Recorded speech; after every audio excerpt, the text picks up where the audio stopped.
Hello guys, welcome to this channel. I hope you guys are doing well. Before we start, make sure to subscribe to this channel and hit that notification bell to get updated from us. Today in this video, I'm going to teach you to delete board in your Pinterest account. In the previous videos, I have taught you to create and manage the board in your Pinterest account, and in this video, I'm gonna teach you to delete the board in your Pinterest account.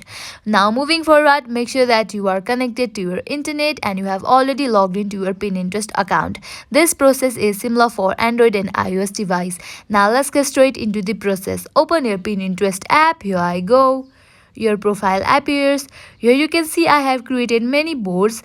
Now choose the board that you want to delete. Here I will be choosing nature. Now here you can see different options. Here choose the option edit. Now scroll down. Here you can see the option delete board at the bottom. Tap on that. Tap on delete forever. You can see that my board has been deleted. In this way, you can also delete the board in your Pinterest account. I hope this video will help you. At last, make sure to like, share and subscribe to this channel. Also hit that bell icon so you get notified every time we post new videos. Thank you.